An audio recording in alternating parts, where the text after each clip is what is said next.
Hey guys, and welcome to Little Blackbird 91. Yes, we are talking about something very, very spiky today. You know that keyword submission. Yeah, we're talking about that. But listen, I'm gonna break some things down because I think this has been a conversation that's been happening in the community on YouTube, amongst manosphere, amongst men, amongst women, amongst so many different people. This conversation keeps coming up, whether you're Christian or not Christian. This conversation comes up a million times. Okay, all right. So listen, we're going to talk about something very, very interesting. Yes, I've titled this video "Black Women Should Submit," etc., etc.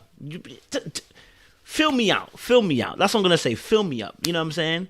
Fill me up till I overflow. Give me a chance. You know what I'm saying? All right. But listen, we're going to break it down because I believe this topic is really, really key. And I think this is a really important subject, right?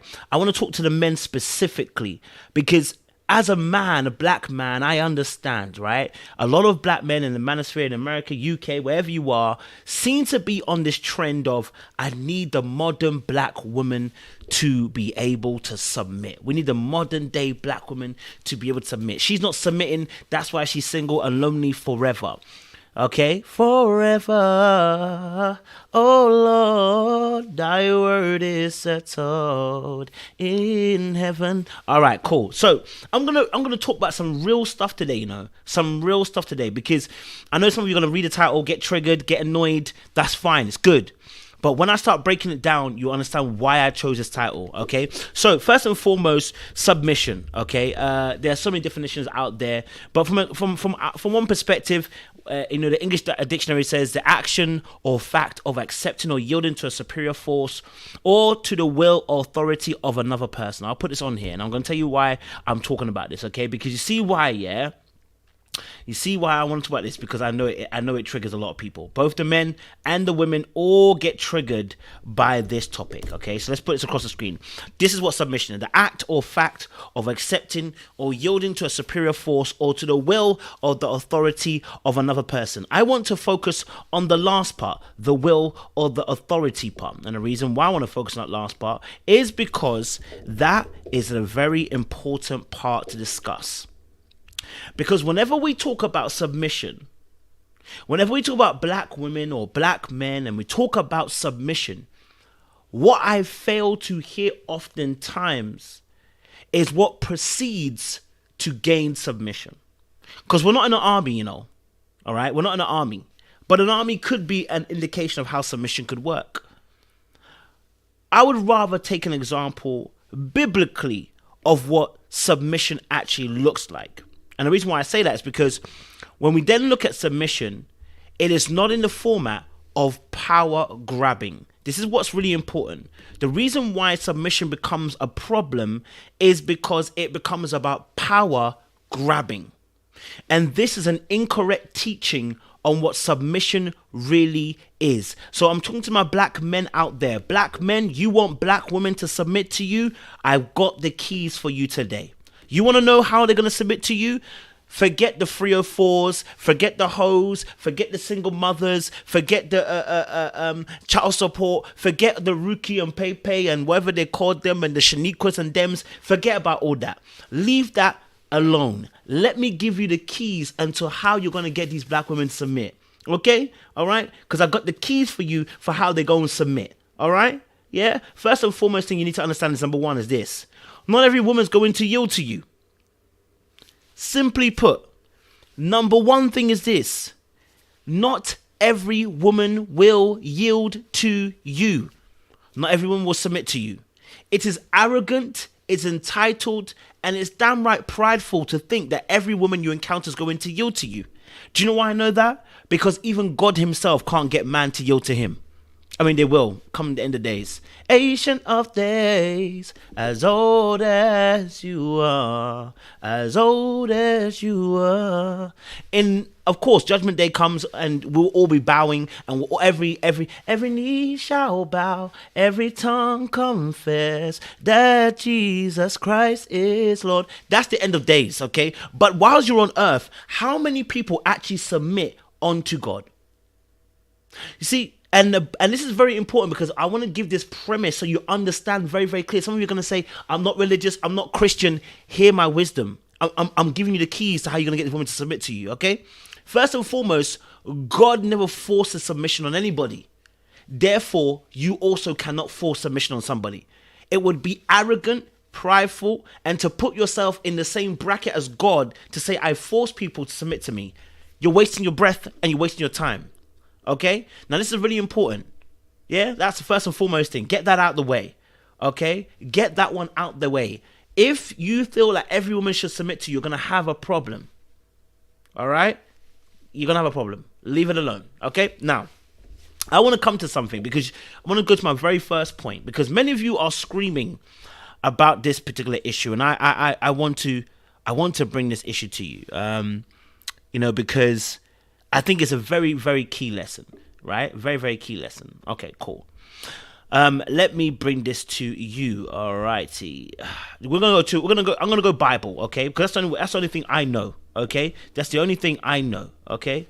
Every knee shall bow, every tongue confess that Jesus Christ is Lord. All right, hold on. I want to get the actual scripture up as well. I want to get the version that I read because it's really important, right? Okay, Genesis 3:15. Yes.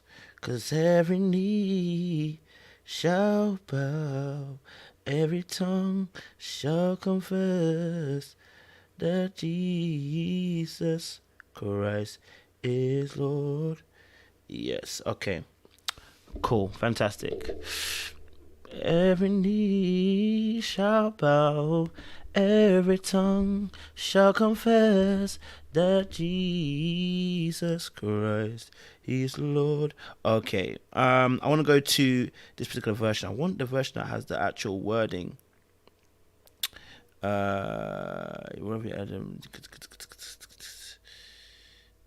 Yes. Okay, cool. Let's go to this. AMP. Because Adam listened to God. Okay, cool. So let's bring it so you can see this as well, guys. All right. Every knee shall bow, every tongue shall confess that Jesus Christ. All right, cool. So Genesis 3, I'm going to read from verse 13. It's NIV. We can change the version. Please don't get vexed at me. We can always change it. It's not a problem at all. All right.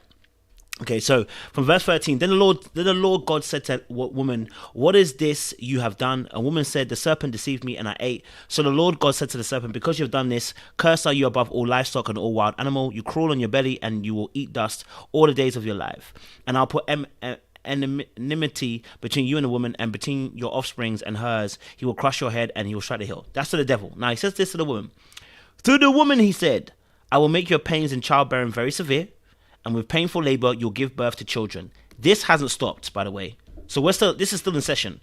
This has not stopped. Therefore, the next part has not stopped either. Okay? Want to make it very clear. All right? Yeah? This part has not stopped. Women have not stopped having childbearing pains. Therefore, this next part has also not changed. Okay? All right? This is very important. It says, I will make your pains in childbearing very severe. With painful labor, you will give birth to children.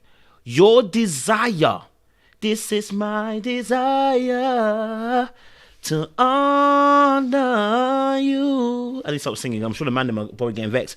Your desire will be for your husband, and he will rule over you. Okay? Then he says to Adam, he said, because you listened to your wife and ate fruit. Look at that first part. Because you listened to your wife. Now, this does not mean you shouldn't listen to your wife, by the way. All right? Okay? This does not mean don't listen to your wife. What he's saying is when I gave you a clear... Okay, let me not break that down just yet. Let me not break that just down just right yet. Okay? Okay, so hopefully you guys can see this. All right. So to Adam, he said, because you listened to your wife and ate the fruit from the tree about which I commanded you. See this part here? See this part here? This is the most important. This is also an important part, right? He says, because you listened to your wife about and ate the fruit from the tree about which I commanded you, Adam, you must not eat from it. Cursed is the ground because of you. Through painful toil you'll eat food from it all the days of your life. It will produce thorns and thistles for you, and you will eat the plants of the field. By the sweat of your brow you will eat your food until you return to the ground, since from it you were taken, for dust you are, and dust you will return. Okay, all right, now this is really important. All right, okay, so we're talking about so we're talking about obviously submitting, right? O2 said, "I trying to lose half my subscribers." No, they're gonna grow. They're gonna grow because this is a really important thing here.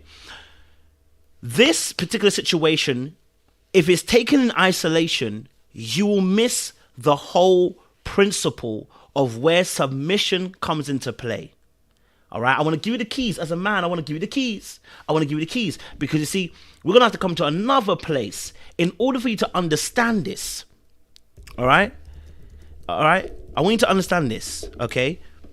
I want you to understand this. If you call yourself a man and you call yourself a husband or the head of the home, all right? Head of the home, I want you to understand this principle, okay? NCX said, so if I don't believe in God, how does this apply? It still applies to you because the laws of man still apply to you. Same way that there's time and season. Same way as you reap and you sow. This is a natural order that you follow, regardless whether you like it or not. Do women still have childbearing? Let me ask this question. NCX, do women still have pain in childbearing?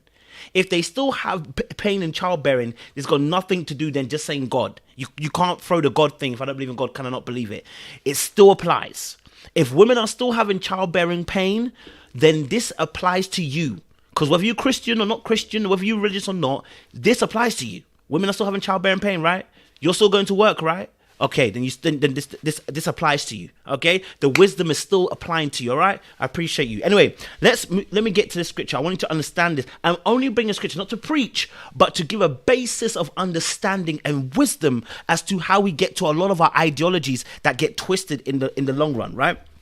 Okay, so I want to bring another scripture. I really should have put my scriptures out there, but we're here now anyway. So yes, let me get this scripture here. So we're gonna go to Ephesians 5, verse 23. Right? Okay, I want to just put this here. Yeah.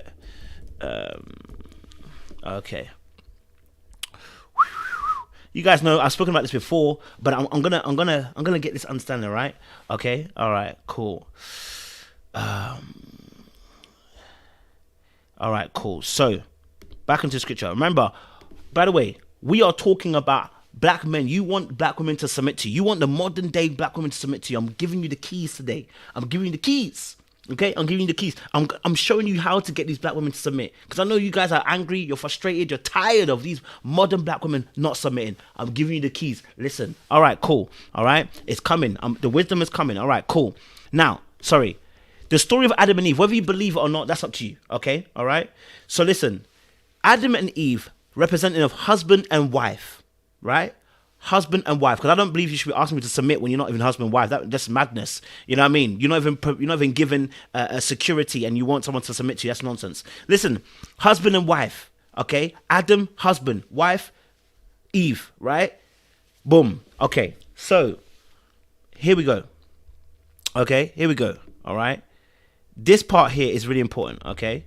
So we're going to talk about the extrapolation that we make as Christians to make you understand where a man's role and where a woman's role is. It plays into this, okay? All right, cool. So here we go.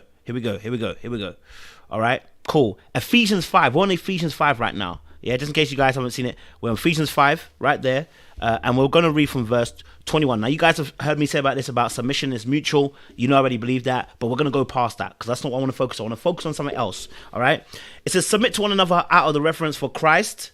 Wives, submit to your husbands. Wives, submit yourselves to your own husbands as you do the Lord. Listen, man, the Bible's prescribing it, you know. The Bible's telling women they should submit unto men, or at least their husbands. But I need you to read on, okay? But I need us to read on. For the husband is the head of the wife, as Christ is the head of the church, his body, of which he is a savior. Now, as the church submits to Christ, so also wives should submit to their husbands and everything. Pause there, okay? pause there because this is really important. What this metaphor is showing us, or should I say extrapolation, I don't know how you want to call it, typology. It might be a typology, I think it is, might be anyway. Okay, what this is saying to us is this. Man, okay, it's saying this. Man, you're a husband. If you get married, you're a husband. Wife, you are wife, Eve, right? When you two come together, okay, first and foremost, I submit to one another out of reference of Christ. But then it goes on and says, listen, wives, submit unto your husbands, right? This is really key now, okay? Really, really key. I want us to understand.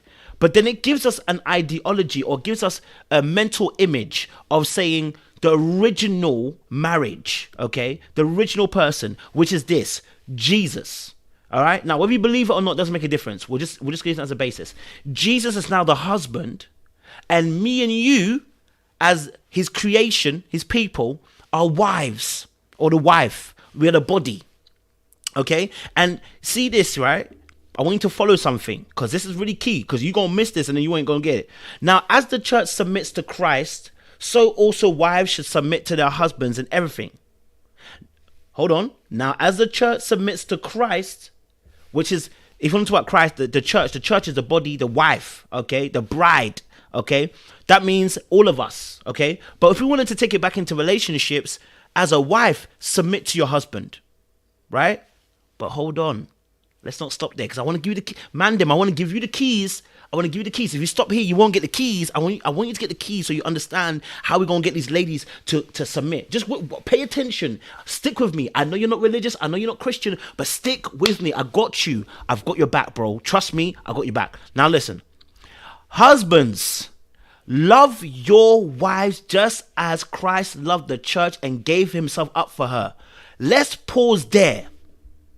Okay, I'm going to bring this onto the screen so you can see it again. All right. Husbands, love your wives just as Christ loved the church and gave himself up for her. I want to pause it there, because if you are wanting somebody to submit to you as a husband, it is telling you, you better have sacrificial love. Ooh. I'm giving you the keys now. I'm giving you the keys. You said you wanted the keys. You said you lot are complaining about modern, you said you want modern women. You don't want modern women, this and that, yeah? You said you don't want modern women to be, they don't submit. They don't submit. I'm giving you the keys to get these modern women to submit. You said these career women don't submit. I'm giving the keys to get these women to submit. I've got the keys for you. I'm giving it to you, okay? I want to give it to you. Just pay attention. Listen.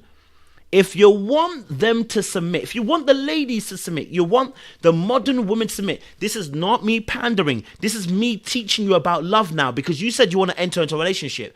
You're saying that women, let's say specifically black women, don't know how to submit. They don't submit. They got attitude. They got all of this. Okay, all right. They don't know how to follow your lead. Okay, cool. Okay, cool. Let's say you're right. Let's say you're right. I want you to ask this question of yourself first and foremost. Do you have sacrificial love? Do you have sacrificial love? I have to ask that question. Meaning, are you ready to die for her? If you're not willing to die for her, bro, we're missing the mark here, bro. Right? Are you willing to die for her? I'm just asking that question. Now, you might say to me, bro, I'm not going to die for no girl that can't follow my lead. Hold, I'm coming there, bro. Why should I die for her first if I don't know she can't submit to me? Good question. You're right. I'm hearing you. I'm hearing what you're saying right now, which is, why should I sacrifice myself for a girl who wouldn't even submit to me? I'm hearing you. Listen, I'm hearing you. But remember, we started off by saying, I'm going to say this as well. I believe men are called to be leaders. Will every man be a leader? No. Let's start from there first and foremost. I believe every man is called to be a leader, but will every man be a leader? No. But I believe it is a calling. Okay? I believe it's a calling of every man to lead. Okay? Let's start there. Now, if you call yourself a man, and you are calling yourself a boyfriend or a husband, let's say specifically more husband anyway, but just to make it a bit more easier to understand, all right? And you say that when you're dating, you need a woman that's going to submit to you. My question is, if she does submit, will you have sacrificial love? And someone asked this question: does the chicken come before the egg, or the egg comes before the chicken? Does submission come first, or does love come first? Do I have sacrificial love before she has submission first? I can answer that for you. Okay? I know you're complaining right now, probably asking the question, yeah, I'm not about to submit to no girls. They're 304s. They don't know how to submit. I'm going to address all of that, bro. I'm going to address all of that. The 304s, I'm going to address all of that for you, sir. Okay? But first and foremost, I need you to understand this. The equation you're asking for is not balanced until you understand this part. It's not balanced. Submission without sacrificial love is slavery. Okay? Yeah? So I want to make this very, very clear. Okay? I want to make it very, very clear. Okay? Submission, okay, without sacrificial love becomes slavery. Meaning, if I'm not willing to die for you, what kind of love do I really have? But I'm asking you to submit to me in all things. I'm asking you that if I walk off a cliff, you walk off too. But yet I don't have sacrificial love for you. That makes no sense. Right? We're not in the army. We're in a marriage. It's slightly different. Okay? Where you have a superintendent, a general, or commander. That's a different dynamic. That's an army. But when we're talking about marriage, authority that man has been given. That's why I read Genesis 3 to you guys. I said, the woman, look what it said. I'm going to go back to Genesis 3. I'll come back there again, but we'll go back there in a second. All right. So I'll read this again. Christ loved the church and gave himself for her to make her holy, cleansing her by washing her with the water of the word, and to present himself as radiant church without stain or wrinkle, any blemish, but holy and blameless. Okay. And this, husbands ought to love their wives as their own bodies.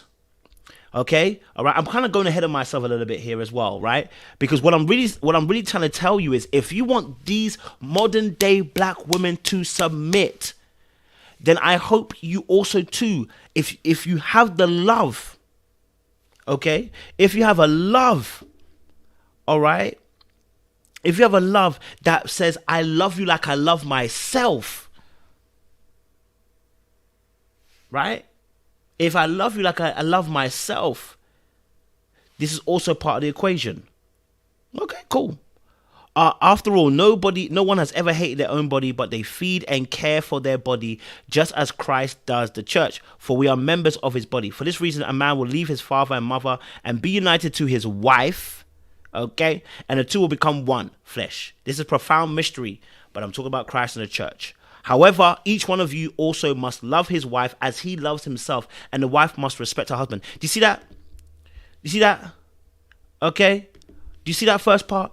Do you know why some of you are having problems with women? Do you know why you have some problems with women? All right. The reason why a lot of us men are having problems with women submitting is, first and foremost, you have to understand there's an equation you have to balance. Right? There's an equation. There's an equation. There's an equation that has to be balanced. If you don't balance the equation, it's a top-heavy fraction, and it becomes unbalanced, and then we get problems. All right? All right? So, here we go. All right, cool. So, you're asking this question. Should I submit? Why should I love a girl first? Why should how can I basically saying, obviously, shouldn't a girl submit first before I know how to love her? How am I meant to show her love if she ain't ever submitted? And I want to just bring this to you, okay? All right? I'm going to bring this to you, okay? All right? As a man, you are called to lead, right? As a man, you're called to lead, okay? And what you must understand is this. Everybody knows the dynamics in our modern day society. Women don't approach men, men approach women. What I mean by that is, of course, there are outliers out there, but majority of times men are approaching women, right? When I say approaching, say, babe, I want to take you out, or I like you, I want to be in a relationship with you. Men oftentimes are the ones that are approaching. And this is very important because it's still part of the godly principle. Okay, it's still a part of the godly principle that I'm talking about here when it comes to relationships. That's the divine wisdom. You don't have to be Christian to follow this. we follow it anyway, right? Most people follow this anyway. Okay, all right. So let's get this part really key. Okay, let's get this part really quick, really key. Okay, 'cause he loved us. Oh, how he loved us. Oh, how we loved. All right, let me get to that scripture. So I'm going to bring this on to you guys, so you can actually see it. All right, let's get this. 1 John 4 verse 9. Okay. All right, let's go to this. He is jealous for me. All right, cool. Let's go in this. Let's put this up for you guys, okay? All right. Okay. All right. Let me get this whole version, please. All right.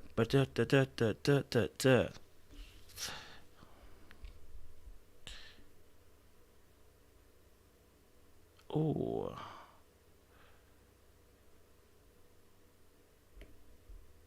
Okay, fantastic. Found it. There we go. Verse 19. All right, cool. All right, cool. This is it. Okay. All right. So, Mandem, I know you're probably asking this question, saying straight up, listen, I don't know why I have to love her first if she hasn't submitted. Why should I love her first if I haven't submitted? Let me just be very frank with you. Leaders lead. Okay, first and foremost, if you call yourself a man, you are saying, and I take that men should be leaders. So by all means, lead. And I want you to understand that as you lead, there is responsibility. You've been given authority, and the Bible says that a woman will pine after her husband, but you'll rule over thee. This is going to happen, right? So that means when you say rule, what it really means is you're going to have responsibility over the woman. Okay, so I know a lot of people might not like that, but I'm going to say that too. For those ladies too, if you don't like hearing that too, I get mine, I do my own thing, I don't know. And listen, the Bible says that as a woman, you'll pine after your husband and he will have responsibility over you, which is why I said that accountability falls on my neck, which means first and foremost, choosing the right woman is my responsibility first and foremost. And of course, you have accountability for your own life to choose the right man. Okay, all right. You got the right responsibility too. So both parties got a problem here. If you're crying about Ray Rays and Pookies, ladies, you need to fix up. Mandem, if you're crying about Shaniquas and Shaniquas, you need to fix up. Okay, both parties must also understand, okay, that you have a responsibility and accountability for the choices that you are making. But when we decide to come together, when we decide that we're going to be together, the accountability falls on my head, because as the Bible scriptures gives in Genesis 3, the wife will what? The woman will pine after her husband, okay? But the husband will rule over thee, meaning you have authority, but that just means position, okay? That means position. Your position is you have a headship over her. But that listen to what I'm saying. All it means is that you are accountable. And therefore, when you are leading, there is a way to lead. And it means when things get broke up, when things go wrong, when things go right, it is you that is at the center of it all. Now, of course, that doesn't mean that she doesn't have any responsibility or any contribution towards the relationship breaking down. Of course she does. We're not talking about that. What we're saying is, though, overall, since you called yourself a man and you know that you're a leader, I want you to understand that comes with accountability. That's why in Apprentice, you get fired most of the times when you're the project manager, because when it goes wrong, everyone looks at you. So I want you to understand this. The authority that you have is position. And that position comes with a level of power. Now, with that power, it is important and imperative to understand if you don't do it in the right way, you're going to get the wrong results. So if you're screaming for a woman to submit, I'm going to ask you this question. Are you leading appropriately? Right? Are you leading appropriately? That's the question I'm asking. Because let me tell you something now. If you're doing it right and you know right, you're going to choose right. Okay? But we're going to come there. Hold on, we're going to come there. I want to take you this point. Remember I told you, I said in relationship, man, then we want the ladies to submit, right? Here is the equation and the formula to get this to happen. This is the most critical part of my video. All right? The most critical part of my video. Men, you are leaders. I call you to lead. I'll say it again. Men, you are leaders. I am calling you to lead. That comes with authority and power, but responsibility. And I'm going to give you the responsibility here. Look at this. I'm going to give it to you here. We love because he first loved us. Now I want to pause it there. Okay? All right? Remember I said in Ephesians 5, the scripture says that we as people are the bride of Christ. So the equation was Christ represents a husband, we represent a bride, a wife, okay? Or a wife to be. Now, in the same breath, it says that it's almost like a typology. Our marriages mirror what God has already done, right? So we're taking that as a standard. That's the perfect standard he's given us. We are taking from that perfect standard. That's all. Not that you have to believe in Jesus. You don't have to believe in God. You don't have to believe in the faith that I have. It need not be. This is just a principle. I want you to hear me very carefully. If you listen to any couple out there, if they tell you about why they're together for so long, they will tell you about things that link back to the principles of love, which is what God has given us as a principle, right? Which exists with him or without him, whichever you want to call it, it still exists because it's a principle of the earth that we live on. Love is needed. You are a human being created in a particular way. All right, now, having said all of that, as a man, you're called to what? Lead. Yeah? That's fine. You want your wife to submit to you? You want a woman to submit to you? Fantastic. Good. Let's go to where we need to go to. Okay? All right? Let's go to where we need to go to. Look what the scripture's going to say to here. This is 1 John 4, verse 19. It says, we love because he first loved us. Whoever claims to love God yet hates a brother or sister is a liar. Okay, first and pause. Just verse 19 is what I want to work on, yeah? We love because God first loved us. In the equation, the love goes out first from a man. Oh. Oh. Oh. I know you didn't want to hear that though. And you know why you didn't want to hear that? Because I didn't want to hear that. Do you know why? Because a lot of us need healing. You know why? Because a lot of us use relationships as our healing ground. And so when we enter into relationships, I can't give you love first. I need you to show me love first, and I'll reply the love back to you because I'm still broken. I'm still hurt from my childhood. I'm still hurt. I'm still broken from broken promises, from friends, from family, from the environment I'm in. So it becomes very difficult now to actually enact this principle. I know. Why should I give love to these 304s? Why should I give love to these hoes? Why should I give love to these women? These black women, they don't know anything about love. I hear you, bro. Listen, I'm hearing you. I'm hearing what you're saying, bro. But let me be real with you. Let me be real with you. Where you finding these women? No, I just want to know, like, where you find these women. Oh, I know them. They're all around. Every time I try to talk to a woman, yeah, then your radar's off. Right? See, good leadership can spot someone who's healthy and who's not healthy, right? See, when you're in leadership, you stand and you look across the plane. You have eagle sight. You almost look, and that should give you an elevated viewpoint. But you don't have that because you're still broken. And I understand. I'm with you. That's what I'm trying to say. I'm with you, bro. Right? Your dad probably didn't give you all the love that you wanted. My mom didn't give me the love I needed. The dad didn't give me the love that I needed. And so now, when you enter into a relationship, you want as much love. You want her to show you the love first before you even trust to give her love back.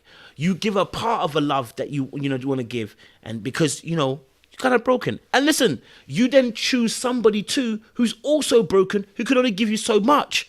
And so what happens is now we're choosing broken people, and yet of course she ain't submitting. She broken. You broken. I'm broken. She broken. Everybody broken. Pookies and Ray Rays all over the place. Shaniqua's all over the place. And now nobody really wants to do the principle.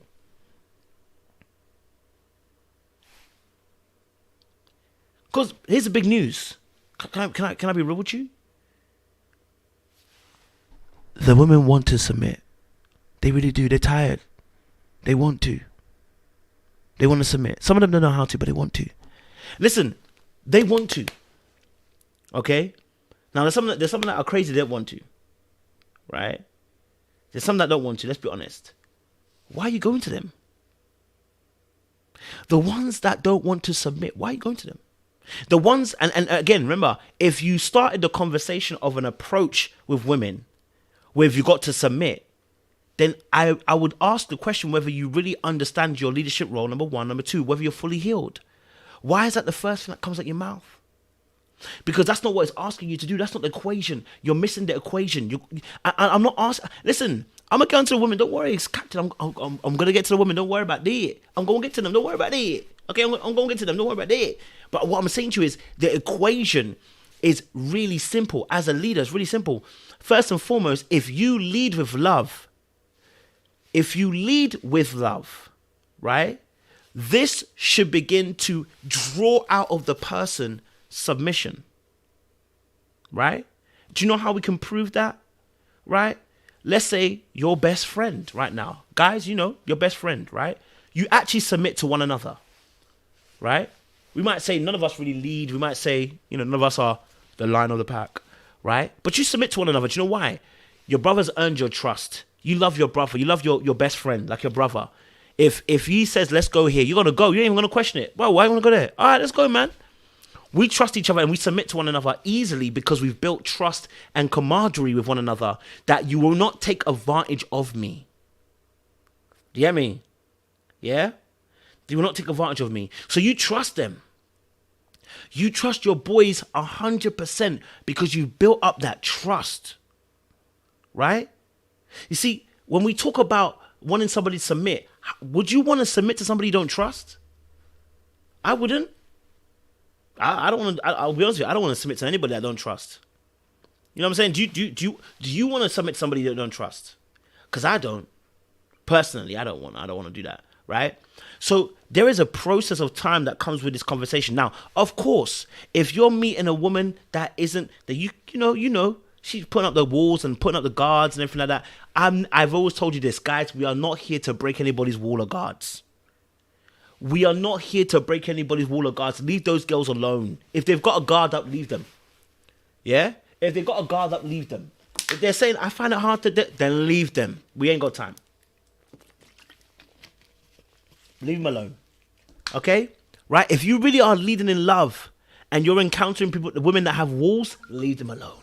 We ain't got time. We ain't got time. Okay? We're not going to be here breaking walls down and jumping over fences. No. Leave them alone.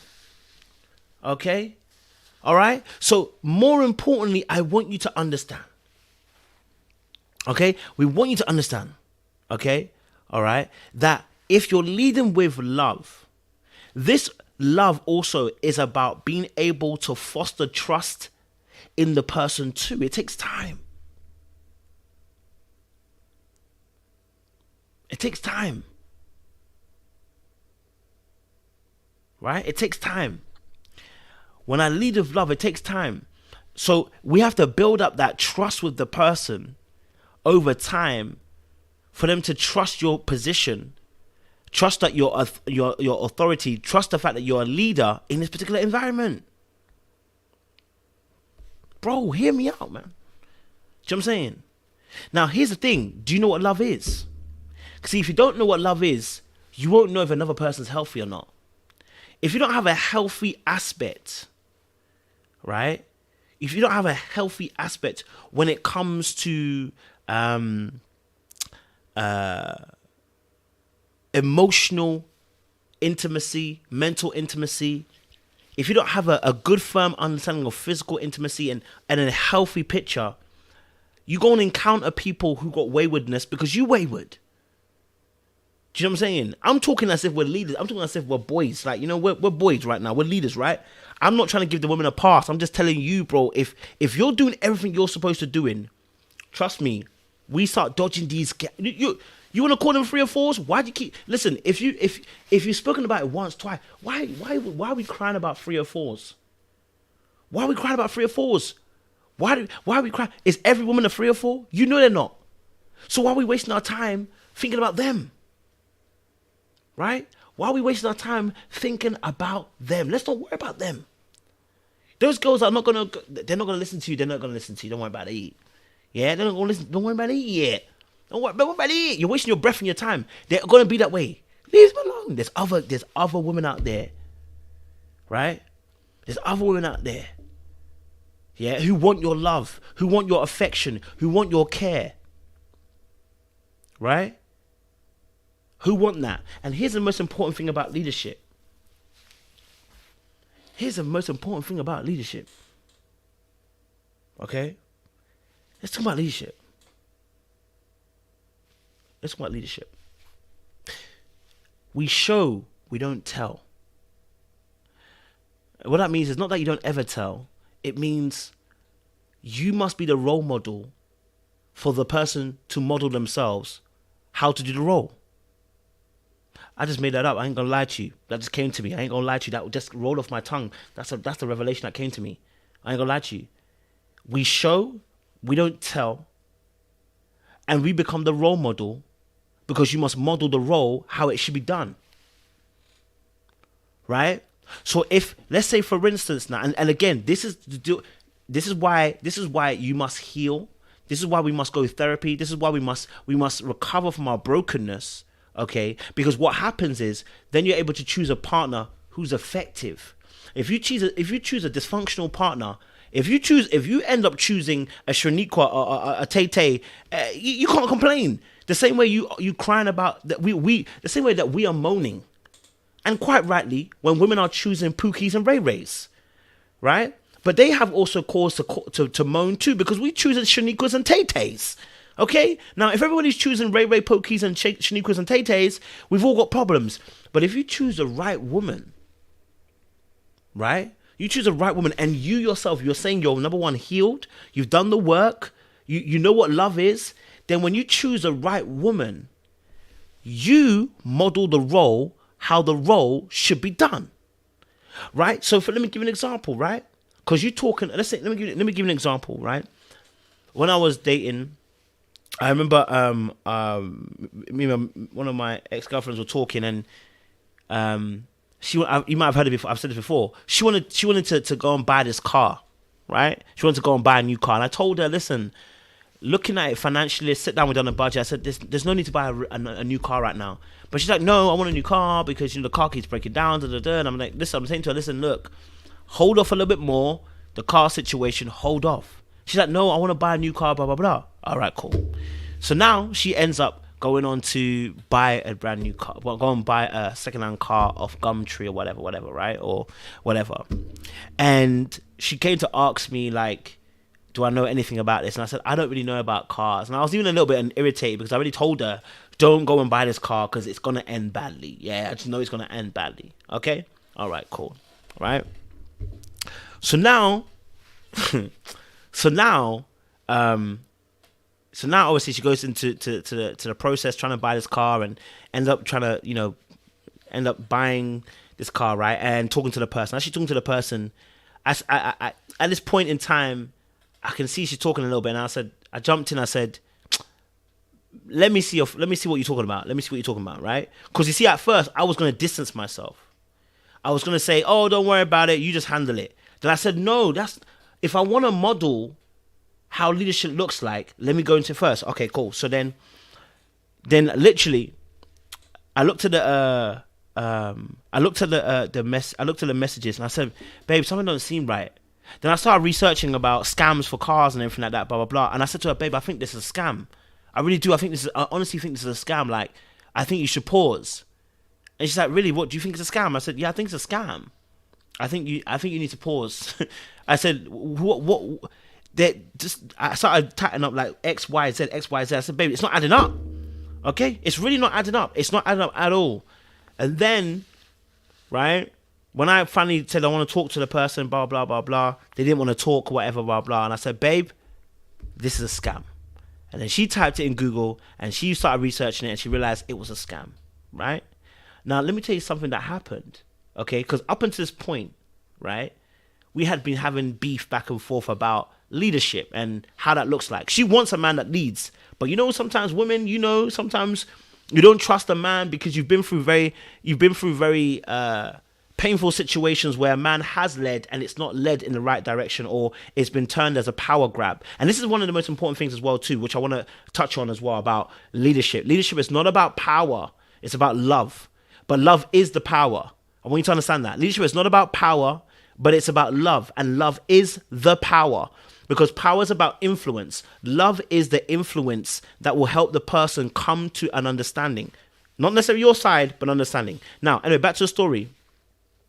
So, so now obviously she realizes it's a scam. Her face changed. And I'm telling you this now because this, I've never seen this before in my entire life, but I understood the principle, what was happening here. The girl looked at me and she hugged me and said, babe, thank you so much. Let me tell you what she did next. I want to tell you, what she did next still flabbergasts me to this day. Okay? To this day. Because many of you men are asking for women to go in the kitchen and cook. I'm telling you now. I'm telling you something now. Listen to what I'm saying. Love is the influence. Love is the power that influences a person. Look, yeah. I want you to hear me. I didn't say anything. Okay, cool. Listen. Once she realized it was a scam and she was about to lose thousands of pounds, the girl hugged me she just hugged me like, babe, thank you so much. Thank you so much. You saved me. Da da da da. This girl said straight away, what do you want to eat? I'm going to cook.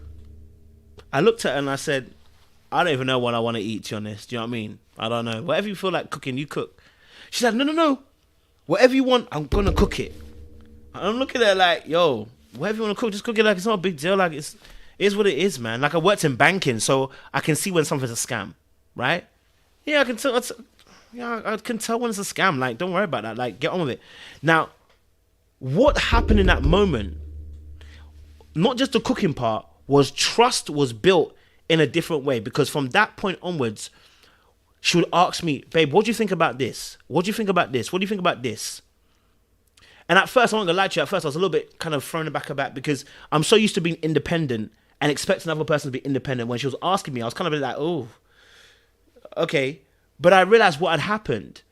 And I also realized how beautiful that moment was, because now I'm not trying to abuse it. You've given me the authority now to have a say in situations. I'm not going to abuse it. I'm not going to use it against you. I'm not going to twist it around on you.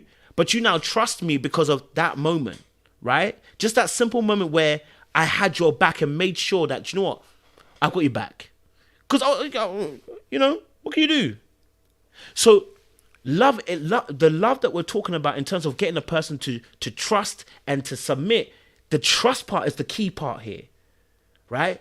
The love going out first is important, but the trust part is quintessential. That takes time. That takes situations and events and conversations, right? Coming together in moments to get that person to see that you're worthy of their trust, right? That you're worthy of their trust. Okay? So I want you to understand that in these moments when we're talking about I want you to submit, it requires a trust happening, right? It requires a building of trust, which is why probably we should spend a bit more time talking, having conversations. What's your mindset? What's your attitudes? What's your values? Because a lot of times we don't know each other's attitudes and values. We just know that I have a value, I have an attitude, I have ambitions, all this kind of stuff. And what you're doing right now is opposing what I believe.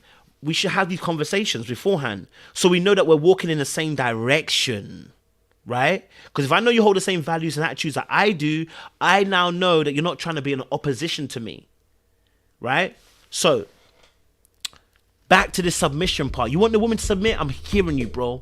I want the woman to submit too, bro. I want them to submit onto you too, because they tired, okay? They're tired of being tired. They're tired, bro. They want to submit, yeah? But first and foremost, you have to build trust. You said you're vying for that position of leader. Build trust. Now, of course, like I said again, of course, I said it again. You know, there are some women that listen, and you know them when you meet them. They ain't gonna trust you for nothing, okay? I'm not asking you to jump those walls. I'm not asking you to, right? I'm not asking you to jump those walls. I'm just saying to you, when you get a good one, and you know a good one, build the trust, and build the trust, okay? And when you build the trust, the person will trust your leadership, all right? If you're choosing Shaniquas and Tay-Tays, of course they're not submitting to you. They don't trust you. Shanika and Tay-Tay don't trust you.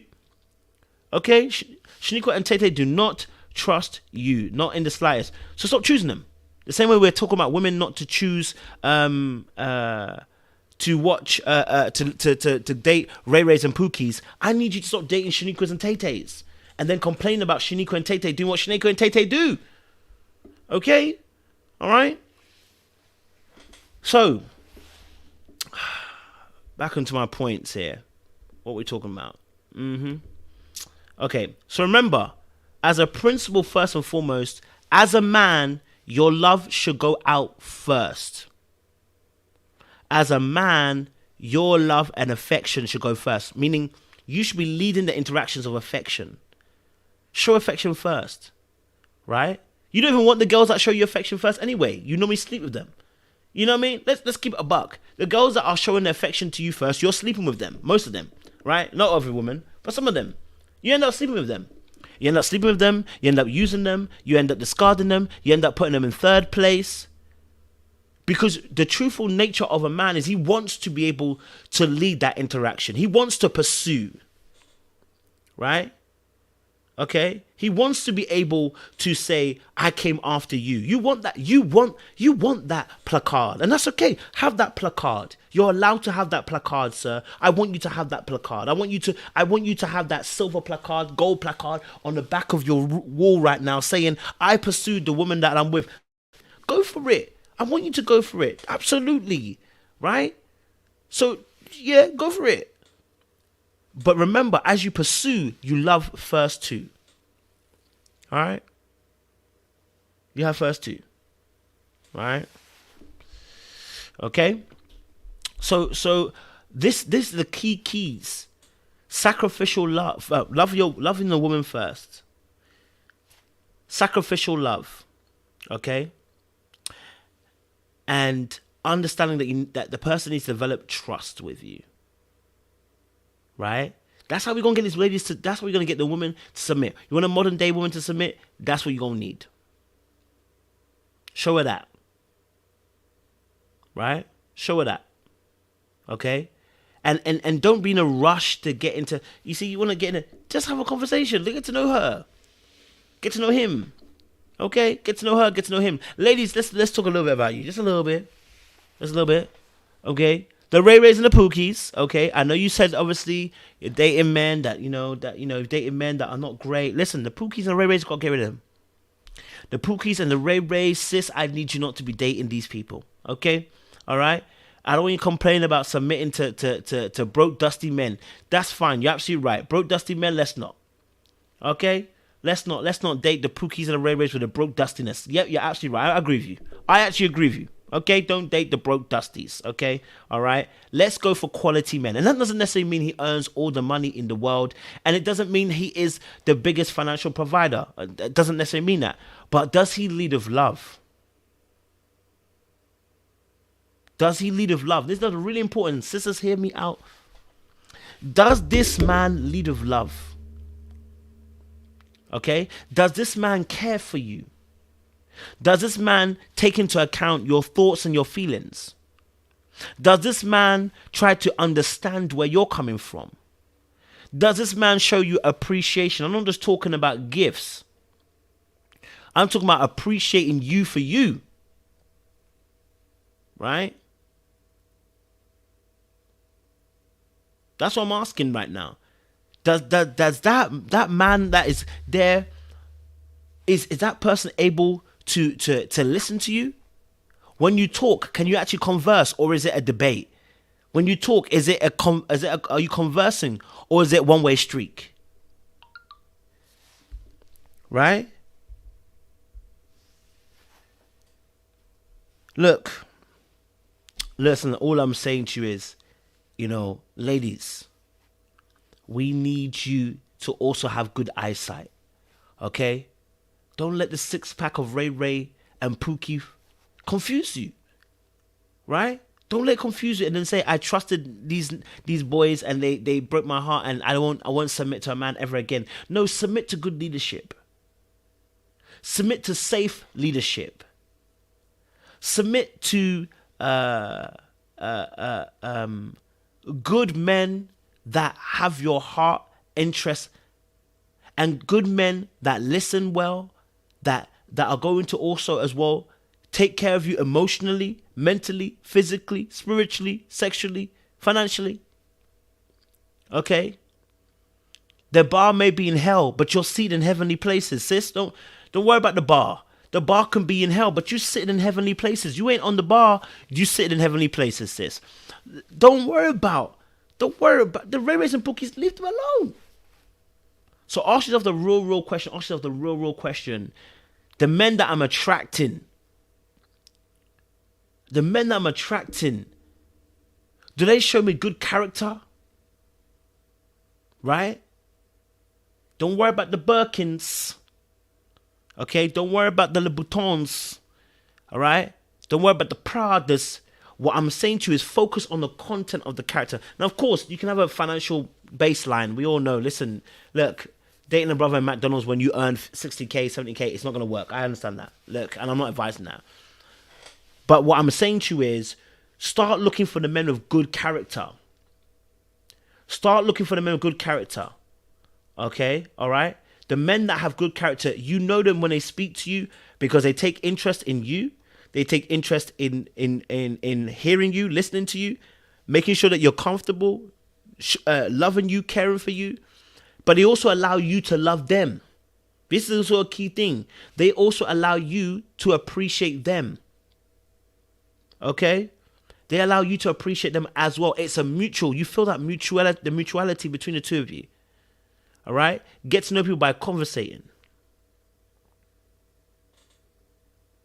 Okay? So he said, Chloe said, I used to fight my husband all the time because he think he know everything. And then I got tired of being wrong, so I gave up. Chloe. I hear that. Okay? So 2L said, I got my own coins and property and the Smens be overlooking us because... Okay, listen, let me answer this for you. There are going to be men who are going to overlook you, okay? All right? There are going to be men. And some of them are going to be good men, right? Because they've got their own trauma. Let's be honest, okay? But first and foremost, let me say this. Are you a soft landing place? Really? Are you a soft landing place? Are you a safe zone?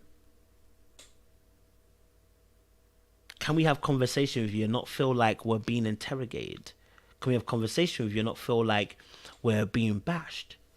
Can we have conversation and it's nice, it's light, it's fairy, it's beautiful? We can talk about our dreams and ambitions without anybody feeling like they're being belittled. Can we be around you and made to feel appreciated, even if we don't have the house as of yet, or maybe the car not as of yet, but we have maybe a decent job or something. Okay? Right? So, listen, I'll be honest with you. It is very difficult sometimes when you have everything together. All right? It can be difficult when you've got everything together in terms of finances because men need to see where they're needed. So the question you have to ask yourself is, how do I show men that they're needed in my life? Right? The question is, how do I show men that they're needed in my life and not an addition? Right? Because already what's happened is, because you're financially secure, that part where we normally secure you, you've already got it taken. All right, cool. Then let me know that you need me still. Right? Let me know that I'm needed. Involve me in decision making. Make me feel that you would still allow me to lead, even though you have your stuff together already.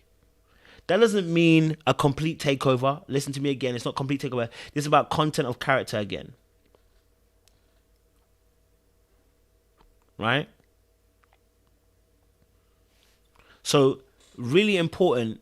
If there's no feeling of a need for us, we're not going to come around.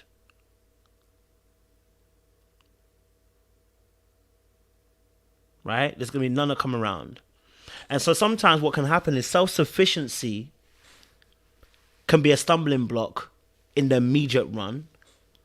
But after that, what tends to happen, not always the immediate block, you get, let's say man get past that. The next part is that sometimes there's a power grapple. You don't want me to lead. You want me to lead, but you want a power grapple. I'm not saying this is you, 2Ls, by the way. I'm not saying this is you. I'm not saying this is you, by the way, 2Ls. I'm just giving an example. Because I said this before, that when you enter into the world of making money and working alongside men, you also develop what men have: egos and pride. Right? I'm not saying you should change your job. Notice I've not said you should make less money. I haven't said any of those things. I'm talking about, are you a safe space? Do you invite us to make us feel we need? You know? Are we needed? All right? Because without that feeling of being needed, a lot of men don't want to be around. Right? A lot of men don't want to be around. Now, some of you might not like this. I'm going to give a very generic example, right? You're in the house, right?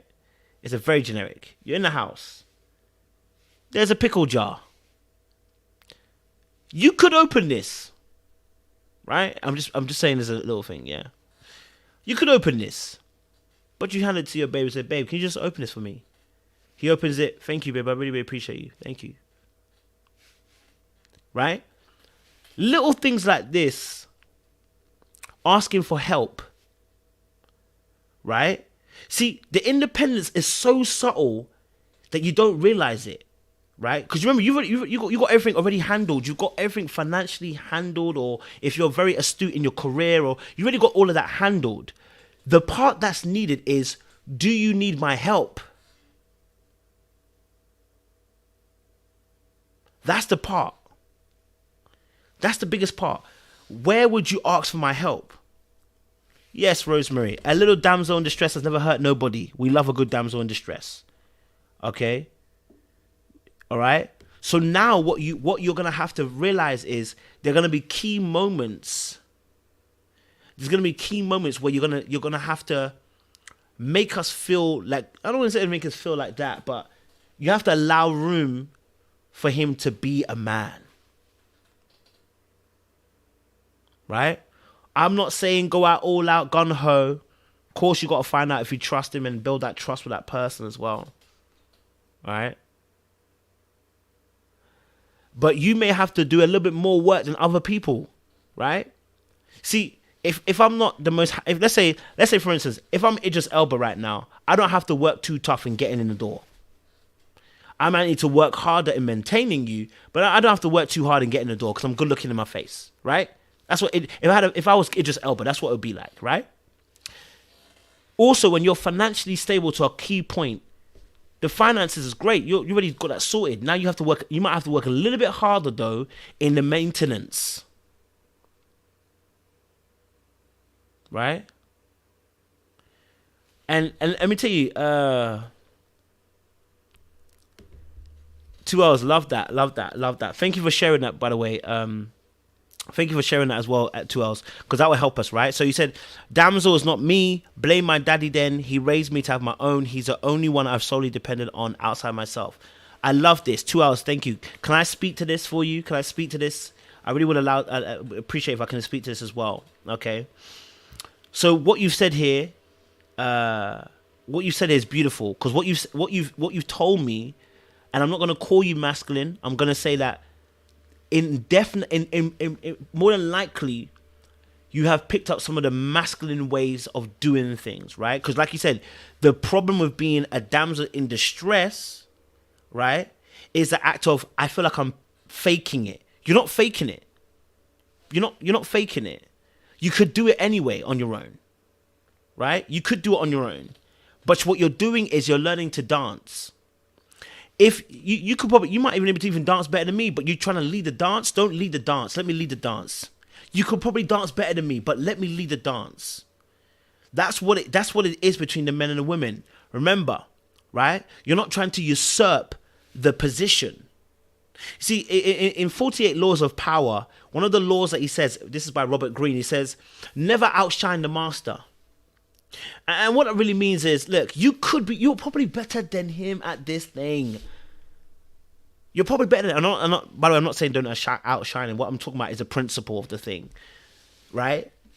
You could do it on your own, right? You could do it on your own. But if you want the partnership, you're going to need to be able to allow me to lead the dance. Let me lead it, right? See, because the problem that you might have is you don't know how to take your foot off the pedal. You're so used to being in the driving seat. The moment I say, can I drive? You're like, no. But that's a control issue. Not necessarily that you're controlling, but it's a control issue. Okay. All right. It's a control issue because if you're more inclined to follow the ways of your father, what you realize is you pick up a lot of his traits. And what that means is that you're used to be in a position of leadership, in a position of control. That when another man comes in to try and assume that position of control, you immediately repel him. Right? And it's understandable because you've been taught to have your own and to lead your own. And that's not the issue. The issue is what comes with it. It is the mentality that comes with it. Right? So it becomes very hard to trust men to lead because you've been taught to trust yourself being in that independent state. Okay? Someone said their wrists are slit. They can't even open the jar at home. You know what I mean? Okay. 2 hours. I hear you. So this is beautiful, right? So this is beautiful what 2 hours has come with, and I really appreciate again 2 hours for sharing your heart as well here, because it's never easy to share some truths about your particular disposition or how you operate in life. So I really appreciate it. I want to be as respectful as you've been respectful in terms of opening yourself up to this conversation. As you said here, I have a career, and my career is mostly white male dominated, I believe. So I tend to carry a big BD energy. I know big dick energy. I think that am I saying it right? Big dick energy. Yeah, I think that's it. From time to time, my mama says what you're saying, Kojo. Lol. Okay, cool. How you are in your career is not how you are in your home. There's a switch that needs to happen, and this is very difficult, right? How you are in your workplace, it's not how you should be in your home. Do you know why? Because you shouldn't be under attack in your home. When you're in the workplace, you are under attack. Your blackness is under attack. Your femininity is under attack. Your work is under attack. You're consistently under attack when you're at work, and you are consistently striving to compete literally against other people, which causes high independence, causes us to depend on self, to have a guard up, to develop traits that are tigerish in some sense, right? But that's not how it should be at home. Like when you get home, all right, you should be allowed to be able to rest because you're not in competition with anybody.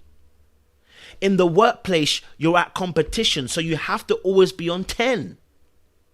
You got to be the sharpest, the fastest, the bestest. You always got to be on point because in the workplace, you're competing to get new roles, to be recognized, to have bonuses. But in your home, you're being loved for you being you, not necessarily for what you do. Although what you do is important too, but it's not what you're being loved for. Okay? All right? So that's what we want. Okay? All right? That's what we want. Okay? So when you get to that position, I understand where you're coming from too, Elsewhere, and I get it wholeheartedly as well. So, you know, the thing that's gonna be a thing for you now to work on is, how do I begin to relax? Right? Okay? How do I begin to relax? Right? Okay? Now, Charlene said something really interesting as well. She said, I feel like that's my issue. When I'm out and about, I don't have that energy. But I meet a lot of men who assume I have that energy. When I find out what I do, I always see the shift in their eyes. Okay. So, if you are in a very... if you're in a position... if you're in a situation where your job is highly demanding, your job is very high earning and etc., right? That wanting to take a decision and it be done quickly cannot be done in a relationship the exact same way, because that execution and demand of speed is not how the relationship also functions. Right? See, it's very hard sometimes to turn off the executive leadership hat that you have at work. For a lot of women who are, who are killing it in the careers and killing it in the workplace, that hat they have is very difficult to turn off when they come into a relationship. And men too, they also suffer this as well.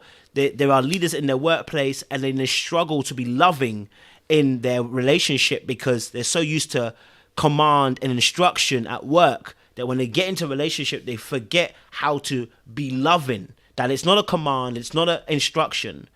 So people that are very highly strung in their careers, in terms of, when I say highly strung, in terms of being so focused on career, sometimes can forget how to play relationally within the relationship because it doesn't require that leadership skill as such to relate to the person you're in with. Okay? So let's say for instance you're a lawyer. Let's be freaking honest. A lot of men are going to be like, a lawyer, their brain is going to think, because the role comes with a perception. You can't stop that. That's going to happen. Right? Now, here's the thing. What you do next is what's going to now influence how he's going to think about you. Right? What's going to happen next is going to think about, because let's be honest, once you say lawyer, preconceived ideas are going to come in his head. One of them is going to be like, oh, she must be argumentative. She must love a debate. She must love being right. I bet she argues about everything. There's already a preconceived idea. So what needs to happen next is showing and not telling. You can't tell me enough that you're a person who doesn't argue, you don't debate, you got to show me. Right? You got to show me. If you tell me that you're not argumentative, you're not debating, but you don't show me, I'm still going to have my preconceived ideas. Same way you're going to have your preconceived ideas about me. Right? The showing is what's most important. And what happens is sometimes is, as much as people believe that they're not this particular way, and I'm giving an example, I'm being very stereotypical, I'm choosing lawyer. I'm not a debater, I don't debate, I won't debate, I don't do arguments. You find out that actions are actually debatable. You find out that when situations come about, they actually can't let go of the leadership reign. They find out that actually the actions show that they don't trust people to lead. And so you start seeing it in those little increments, what happens. Right? You got to show me. Because I ain't going to believe you until you show me. And vice versa. You're not going to believe everything I say about being a good leader if all I ever say is I'm a good leader. We're not going to believe you also too if you always say I'm not argumentative. I'm giving, again, stereotypical, a very stereotypical example, by the way. Again, it's a very stereotypical example, talking about about this. It happens so subtly. And I chose lawyer because I've seen it on Ready to Love several times, right? And I love that. I spoke to Simone about this as well. And do you know what I loved about Simone is when I spoke to Simone from Ready to Love, when I was telling her about what I viewed, she said, "Wow, I never really saw it that way. Do you know what? I'm gonna work on that." I was like, "Oh." She didn't argue about it. She didn't turn into a beef. She said, "Do you know what? Okay, I don't really see that. I'm gonna work on that." I was like, "Oh, okay." Right? So the showing is what's most important, because now they're gonna view your actions, because there's already preconceived ideas, of course, but they're gonna wait to see your actions. And this is, so I'm choosing lawyer because it's a very easy one. Again, it may be a blind spot for you. Right? It may be a mindset for you.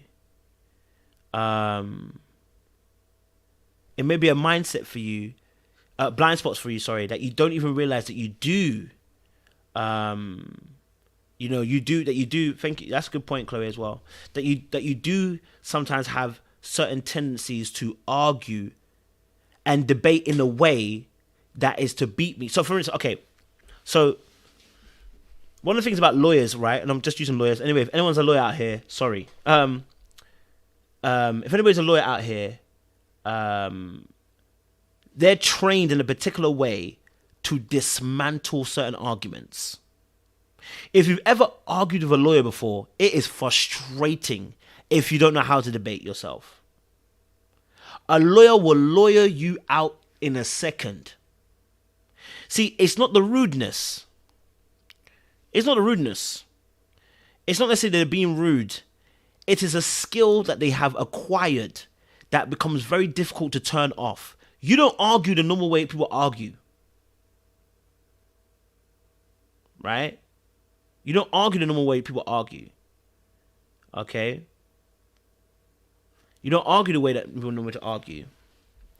Okay? So, when that lawyer gets into a relationship, as a woman, when you're arguing with the man, you may argue as if you're in the courtroom, where it's all fair in love and war. When you're arguing with in the cloak, and if you do what you got to do in the courtroom, you get into a relationship and you argue like it's in a courtroom, it comes off condescending, and it comes off like you're right every single time. That's how it sounds.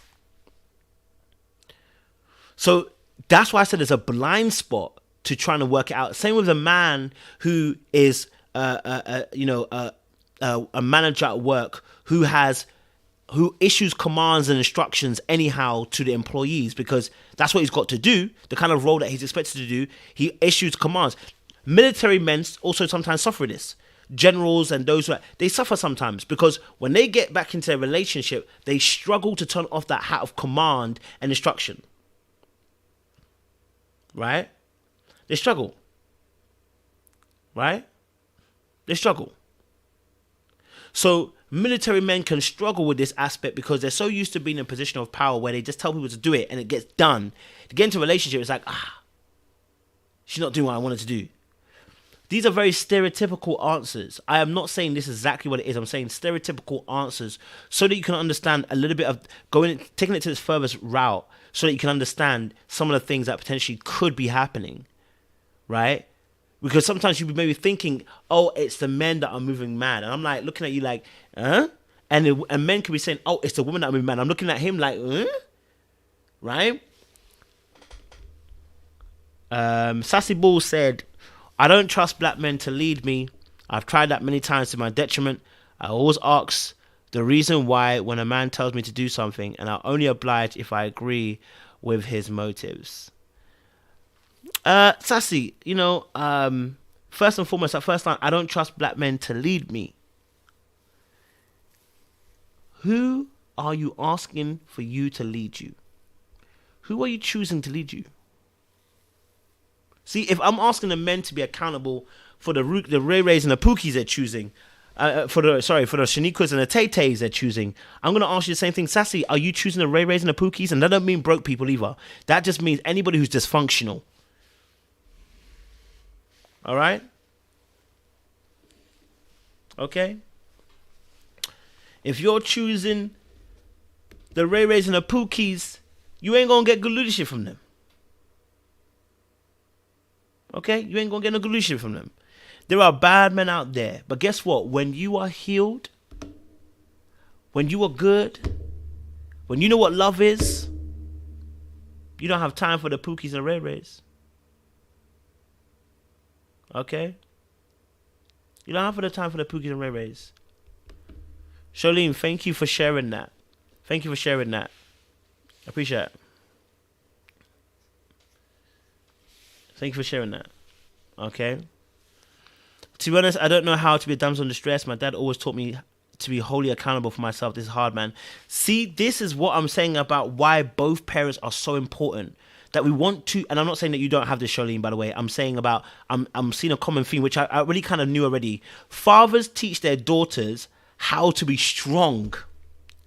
But the importance of the motherly role is to teach them the art of maneuvering power and the ability to influence.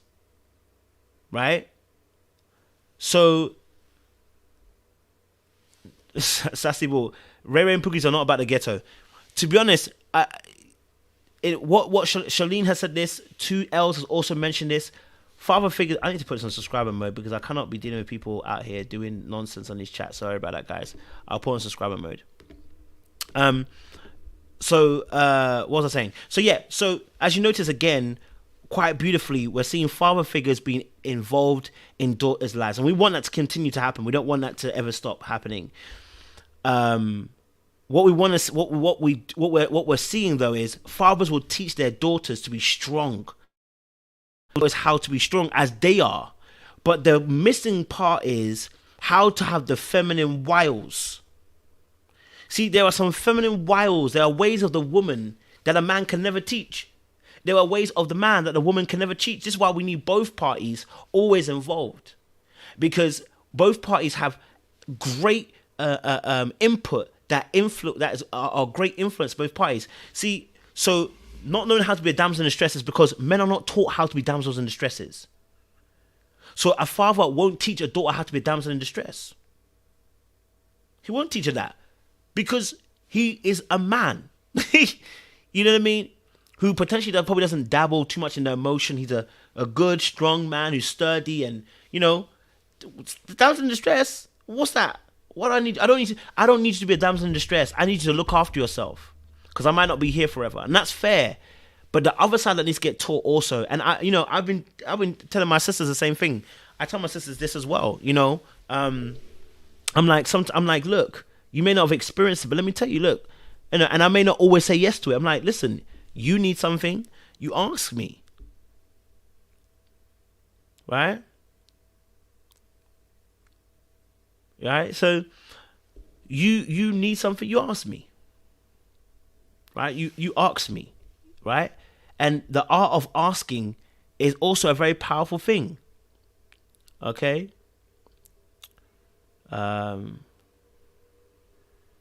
You know, I love that. So it's important to learn both sides, the wiles of a woman, and yeah, I can understand that as well. I can understand that. I can understand that 2Ls. I can understand that. You know, they understand that there's men out there who are gonna try and get one up on you, and that's why it's important. And also then to have time as a father to also allow your daughters to be the mothers, to have the input too, because they got to teach you how to get us the good ones and keep them. You know what I mean? You know. So yeah, it's that as well, right? So it's a skill. It's a skill of being able to be more vulnerable and allow yourself to um, allow yourself to be able to let him do something for you.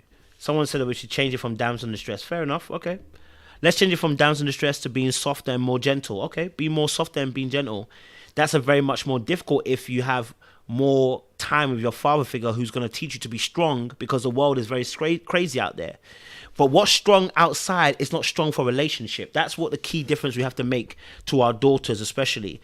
I want you to be strong outside, but within the relationship, I need you to be able to know how to use your strength in an inadvertent way.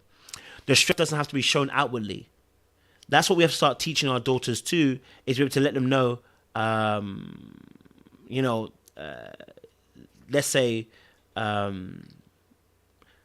teach you how to conquer the world, but I should also teach you that when you're in your relationship, you know how to also take that armor off.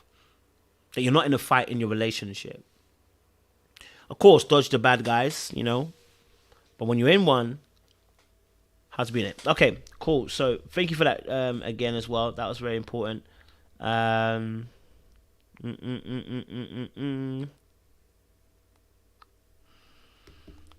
That's also true as well. That's also true.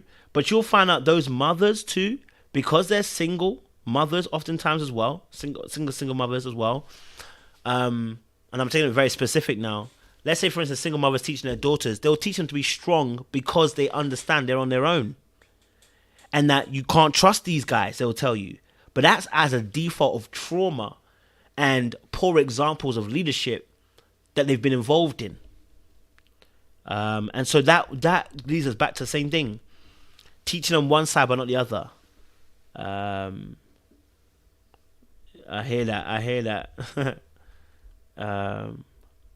Yes, that's also true. There's strength in knowing how to restrain or reserve one's strength. Absolutely. Love that. This is also a good point, Sherry. This is also a good point. That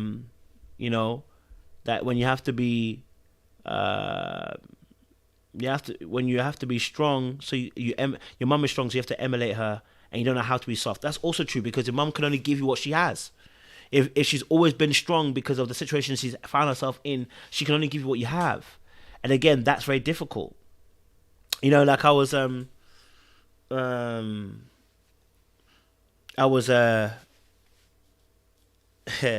I remember I was talking to one young lady, and I was talking, and I was like, let me just grab this Uber for you. And we had this conversation, and she was like, no, can't, don't. I was like, let me just grab the Uber for you. It's not a big deal. She's like, no, you can't grab the Uber for me, you can't do it. And I was like, yo, yeah, I'm just gonna grab the Uber. It's not a big deal. She's like, no, you can't grab the Uber. It's okay. Don't worry, I got it sorted. I'll be okay. And she didn't want me to help because she felt like it could look like it's manipulation, or I might get the wrong idea, and I could understand that, right? I could understand that.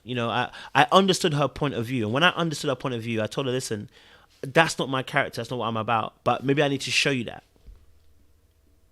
right? Maybe I need to show you that over a period of time. So maybe right now it might not be working for you, but over time, Oh, I knew her, by the way. This is not a random girl. It's not a random girl. I knew the girl already. But she didn't want me to do that for her. And I said, that's fine. That makes sense. I get it. I get why. Like, if you don't have that relationship where you trust me 100%, then I get it. You know what I'm saying? You know what I'm saying? So, again, it's understandable. We have to build that trust with one another, right? We have to build that trust with one another. So I get that. I get that 100%. We have to do that. Hey, listen, Sherry, your DP is doing a lot still. Bang bang. Sherry's DP is fire. But anyway, let's move on. That's very true. There are a lot of creeps out there, Estella Mac. There are a lot of creeps out there. Very dangerous people out there. Very, very dangerous. Estella Mac, I'm looking at your hair in a DP, looking kind of cute. Okay, loving the hair, baby. All right, let me move on. Yes, it's harder to be soft when you're the only person paying the bills. Living alone makes being soft very difficult. That's very true as well. That's very true. it is important, that we're able to understand that very much so. Like, you want to be that you're gonna have some level of guard up because you're having to work so hard. Then it said, divine apology. Yes, I understand the importance of being softer, but for the potential of finding a needle in a haystack, more focus should be on the men folk. Actually, the focus should be on both of us. It should be. We want women to be more softer. You want men to be better leaders, right? Then they focus on both of us, because we got hard women and soft men. So we got both sides having problems. We got hard women and soft men. Okay? So at the end of the day, there are problems on both sides. There are problems on both sides, in terms of how we operate with one another. Okay? Someone said, I like chivalry, but it's not always common. So when I realize a man is, I let him know to keep on doing it. Okay, I like that. Yeah, I like that. And you know what, as well, Celestial, thank you for that. I always say as well, you want to encourage a man to keep on doing something, praise him. You want a man to continue doing something, praise him. And he will do it again. Praise him, he will do it again. He's like a dog with treats. He will do it again. Okay, with his tongue wagging. You know what I mean? So these are also important as well. 2L says, yes, my mom is very strong too, but she does dance well. She's equipped me with great nurturing skills and softness. He seeks out from time to time. I hear you, baby. I hear you. K-Op says, women fought and chose independence. Independence is not an issue. What the issue is being able to take the armor off in a relationship. Can people do that? If they can do that, then there's not an issue with being independent in your work career. That's fine. It's whether you can throw the armor off. Yeah, that's what's most important. You gotta be able to throw that off. Balance is when my daughter's with me, she carries bags. When with her father, he holds all the bags. Lord, Chloe, you are moving mad. You're moving mad. Shirley said, some of us, the softer side we see from our mothers came from their mothering, not necessarily being a woman in a romantic relationship. Both parents were too busy working. That's also another issue too, because obviously, aside just even having those role models when it comes to the softer, gentler behaviors, is that a lot of us are carrying baggage of trauma, because we've been abandoned or left, or we didn't get enough emotional care that we wanted, or people didn't really appreciate us too tough. That makes sense. That makes also sense. That also too can be a guard up as well, not wanting to be hurt again because our parents maybe weren't as attentive as we wanted them to be. Yeah. We've got to work on that. That's it. Praise them and watch and see what they do. Yeah, look, men are like boys, man. They're like little kids, man. There's a lot of us men are little boys, and we just want to be. You may think to yourself, why do we need to praise them for the bare minimum? Because the bare minimum is a lot. To you is a bare minimum. To us is a lot. So, praise us a little bit, you know what I mean? Appreciate us, and still encourage us to keep on growing. Do you know what I mean? Yeah. Red Garnet says something very powerful here. I can't lie, it feels weird when my male friends help me out. I'm used to my brothers, but I've had some great male friends who just say, look, learn to let a man be a man. I got it. Yeah, got to, Red Garnet, got to. And once you get it, you'll never want to go back. You can carry your shopping when you're with yourself. When you're by yourself, you can carry your shopping. But I'm there with you. Request of me, right? Request of me. When I'm there, request of me. Hey, can you help me out? Especially if I don't pick up the hint. Like, hey, can you help me out? Can you carry his bag for me? Right? It's okay. You ain't gonna do everything. Okay? Yeah? You ain't gonna do everything. Sometimes it's hard. It's hard at first because as an independent person, you're so used to being dependent on yourself that allowing someone else in, the fear is disappointment. The greatest fear we suffer is that you'll disappoint me. Okay, all right. You'll disappoint me, and then I can't be able to lean and depend upon you. But it starts small. Things like your shopping. Let me carry the shopping. You know. And if I don't offer to carry it, just say, can you help me, please? Right? Can you help me? And I'm gonna be like, all right, cool. Let me just grab the bags. Right? Sometimes we don't see it. Yeah, that can be true. Sometimes we don't want to help, but also sometimes, well, we don't actually register the situation because sometimes your energy is telling us you got it. Sometimes your energy that you show us shows that you got it. So sometimes you need to ask.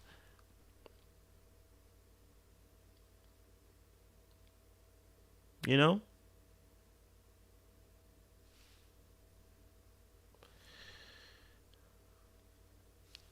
Sometimes we don't see the need. Because the energy that you're giving off tells us that you don't want us to help. And we too also, we don't want to be rejected in that moment. Why should I ask you and then you reject it and then make me I feel silly? And you might not think it's a big thing, but for us it's a big thing again. You know? I've offered to help you carry the shopping bags as far as I know you, obviously.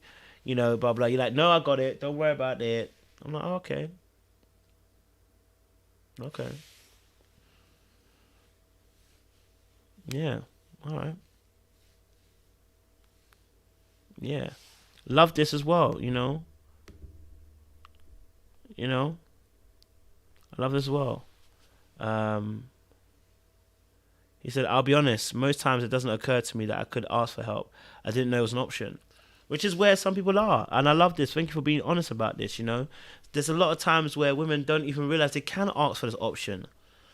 And as a person who's very independent, I know exactly how hard it is for anybody to ask for help when they're very independent or super independent or hyper independent, someone might even say, right? And you know, so you know, in a situation like that, it's like, oh, if I ask for help, I may look weak, or I don't want them to think that if I ask for help, I got to do return the favor, or if I ask for help, I don't want to have to ask for help. I don't want to have to ask because, like, I don't want to be a burden, and that's often where sometimes that comes from too. I don't want to be a burden to somebody, but ask, and let me know, like, you want some help. Like, hey, can I ask? Can I get your help? Can I help? Simple. Listen, there's nothing wrong with that. If that's your prerogative, nothing wrong with that at all. That's what you've identified as being a smart move. I don't disagree. That's fair play. Yeah, that's fair play. So yes, vulnerability can feel unsafe. Absolutely. Yeah. AW said, train them. Ask once, show appreciation, and next time they'll do it. Absolutely. You ask once, we do it. Go for it. Lillian said, where's the male instinct to help though? Many will just watch you struggle. Yeah, but you got to also think as well about what somebody else's experience have also been as well in terms of women and ask and wanting help.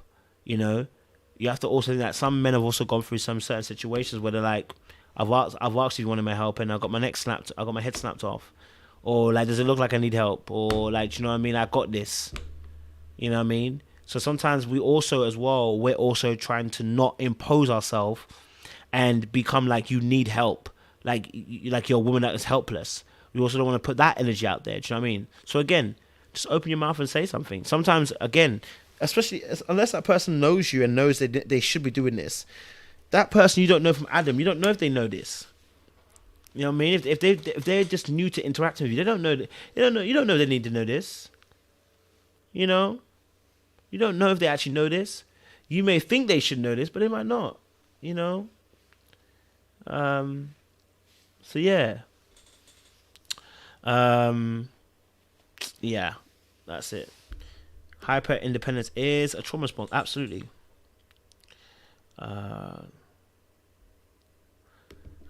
That's true, Caribbean girl. So she said, obviously, then when I do ask, I don't want to have to wait forever. Sometimes I like to do it. Sometimes I like it done. Don't like it done right away. She want to say, right? And this is and so that's a really good thing, right? So this is more about you than it is even them, right? So here's the thing. You want to be able. Basically, what you're saying is, I want it done. I want it done now. Then you have to develop a way of being able to express this without it becoming rude. That's your key skill now. It's developing to say, being able to be confident. To say, you know, Ben, you know what? I would love for you to help me with the shopping bags, but I would love for you to help me with the shopping bags right now, please. That'd be very helpful if you could help me right now. If you could help me right now to carry these bags, it'd be very, very helpful. Thank you. Or I'd really, really appreciate if you can help me carry these bags right now, please. The right now is a time limit. Right now is a time limit, right? But when you don't want to ask the time limit and you don't want to put it in there, or you feel bad about the time limit, it's because you're people pleasing.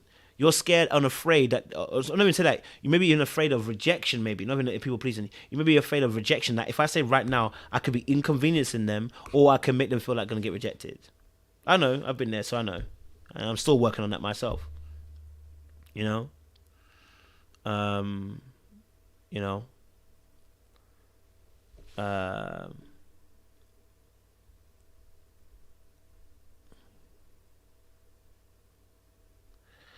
Question. Can someone who broke you, can they help you heal? Can someone who broke you, can they help you heal? I guess in some shape or form, they could. Depends on what there is that you're trying to heal. But I don't see why not. I mean, it's not the most. I wouldn't say it's the most smartest thing to do. Someone who broke you, be the very person that can also help you heal. But it can happens. It can happen. Yeah, why not? People who do bad things against people all the time, ask for forgiveness and stuff like that, and help people, emotionally heal. But I wouldn't say necessarily like the emotional work in terms of healing, but more of a case of maybe to help the person forgive, move forward. Yeah, they can help with that. But in terms of actual healing, it might be a little bit more difficult. You know what I mean? It might be a bit more difficult to help you heal. I don't know if that would be sensible. I don't think that would be sensible. I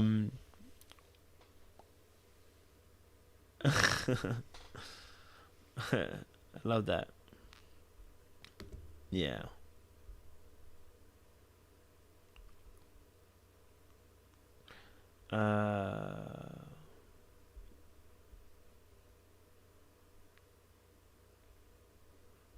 Okay.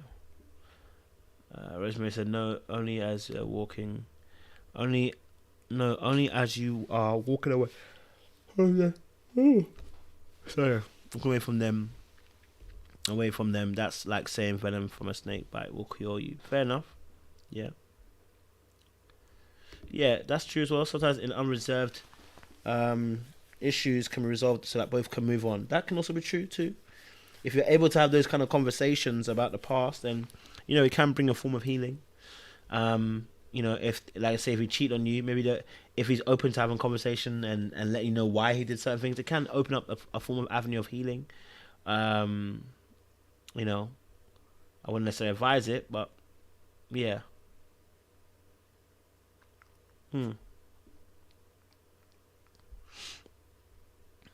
Man. It's a lot right now. Okay, well, guys, listen, we've got to an hour 43. I was actually meant to be for an hour max. Hour max, but we out here, baby. We out here. But listen, guys, we'll be back here again. I'll probably be on it tomorrow night because I'm gonna be literally, back from being on set. But yeah, we'll talk again tomorrow night, guys. All right, we can have more conversations like this as well. Okay, I just thought it's an impromptu live, and I was like, yeah, I need to have the discussion and talk about it. Remember, men, if you're watching this submission, you want it to happen, I'm telling you, we can make it happen. But first and foremost, remember the equation. Balance the equation. Love first, love sacrificially, okay, and build trust. That's how we get submission. All right. We appreciate you guys. Honestly, thank you so much. And we'll see you again a little bit later tomorrow night as well. Much love, guys. Appreciate you. Little black, you know what time.